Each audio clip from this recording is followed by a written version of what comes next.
Meet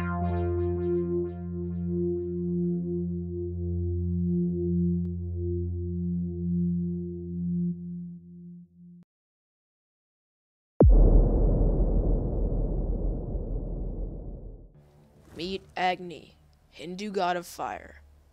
Agni is a mage, and he uses inner flames to fight in the battlefield of Smite.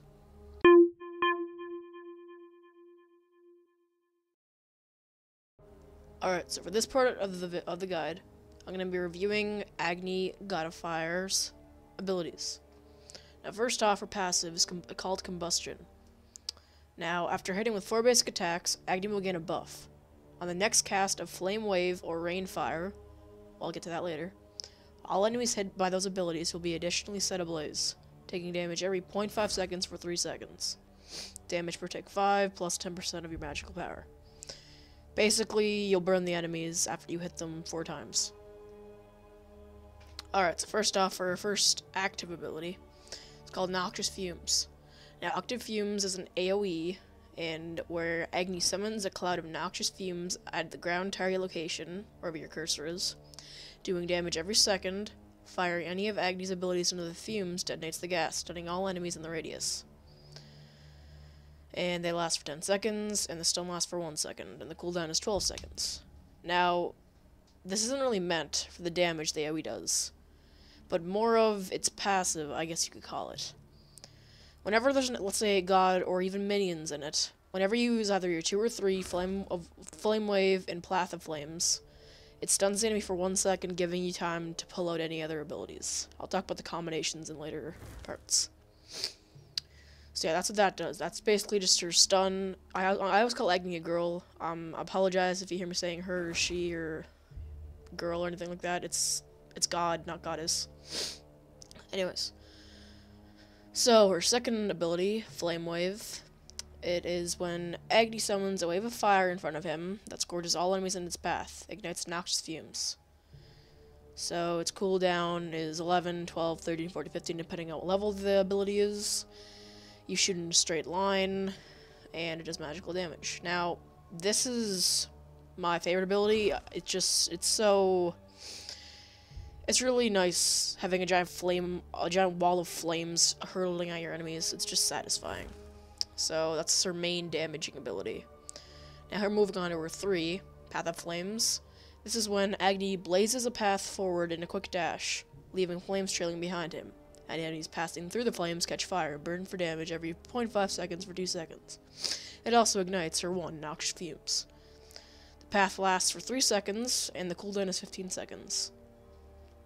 Now, this is her dash. Now, this dash, it's very unique. It is a passive, similar to Hebo's passive, but where this does damage, Hebo's slows. Now, as you dash, first stop is her transportation, or to set Noxious Fumes, or his 1. Now, I'd use this as a getaway, but if you're chasing an enemy, it's also good for pursuit. So yeah, do with it what you will. Now finally, for their ultimate. Rain Fire. Every 20 seconds, Agni gains a flaming halo that can be expended to summon a giant meteor at his ground target location. He can summon 1 every 0.8 seconds, and it also ignites noxious fumes.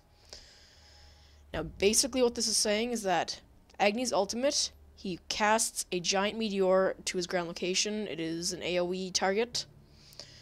Now, this is one of my favorite ultimates in Smite. It deals massive amount of damage, as well as you can literally spam 3 at a time. Now, what it was saying about he gets a flaming halo. Now, in-game, Agni has a little halo flying around him. If you ever wonder what that was, that's a symbol on how many meteors he has ready to cast. So just a tip, if you're ever facing an Agni and he has all 3 halo flame ball things, step back, because he's most likely about to try to stun you and cast his ultimate. Alright, so, and also the cooldown depends on how many halos he has. Alright, and as you can see, it can do up to 335 damage, plus 60% of your magical power. It's a great finisher. It almost guarantees a kill if you have 3 and the enemy's at half or lower. So alright, this concludes this part of the guide on Agni's abilities.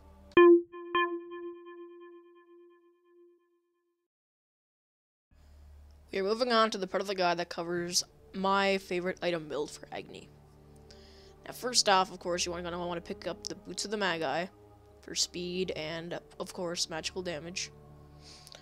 Then you're going to get Cronus' Pennant. That buffs your magical power, your mana per second, and it's passive. Your cooldowns are reduced by 25%. Very useful for Agni so you can spam more abilities. Now, the third item, you can switch up on this.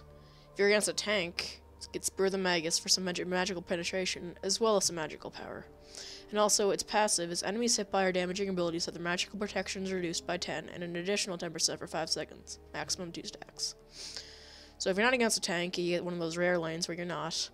Swap this item out with Bancroft's Talon. What this item does is it gives you lots more magical power, as well as some magical lifesteal. Also, you gain 1% magical power. You gain 1 additional magical power per 1% of your missing health. A nice little bonus. Alright, now for the fourth item, I'd go with Voidstone. It gives you power, it gives you offensive capability, and defensive capability. Also, it's an aura item, and it also reduces the magical... Its aura reduces the magical protection of enemies within 55 feet by 25. Very useful with his ultimate. Lowering the defense of enemies completely crushes them. His fifth item, I would go with Rav Tahuti. It gains plus 125 magical power and also plus 15 mana per second. And its passive increases magical power by 25%. The final item, Gem of Isolation. It gives you plus 70 magical power, plus 250 health, and plus 250 mana. A good all-around endgame item. Its passive is that enemies hit by our damaging abilities will move 25% slower for 2 seconds. Great for catching up on enemies and finishing them off. Now let's move on for the actives. First off, Meditation, one of my favorite abilities in Smite. I almost get it with all the gods I use, because I'm a complete mana whore. If you don't find that you need it, swap it out with something else. Now, I love the second ability, active ability, Open. Why? Because the second ability, I always find you have to adapt to the game. Let's say you're up against an Ares or Hades. You'd want to get Purification Beads to get out of their ultimates. I always do the second slot open for enemy ultimates. Let's say you're against a Sobek or a Poseidon even. Anything that just does damage instantly, you want to get Aegis Amulet. Now, let's say you're against a complete noob team, none of their ultimates really doing much to you. You might as well just get Sprint for quick getaways or catching up on enemies. And of course, for consumables, you want to get a health potion and a mana potion. Just all around good items. Alright, so now we're going to move on to the ability unlock order that I would say is the most efficient. Now, of course, you have Flame Wave, Paths of Flame, Rain Fire, and Noxious Fumes. The priority, I would say, would be Flame Wave, Path of Flames, Rain Fire, and then Noxious Fumes. So, of course, you'd go Flame Wave all the way. You first off, at the start of the game, you'd get all 3 abilities, so you can do nice combinations of stuns and damage. After level 3, you'd get Flame Wave, and then, of course, as soon as possible, get your ultimate. Always upgrade your ultimate whenever it's available. After that, max out Flame Wave, move on to Path of Flames, and then at the end of the game, upgrade your Noxious Fumes. Thank you so much for watching my basic guide on Agni. Tune in next time for a guide on the god Honor.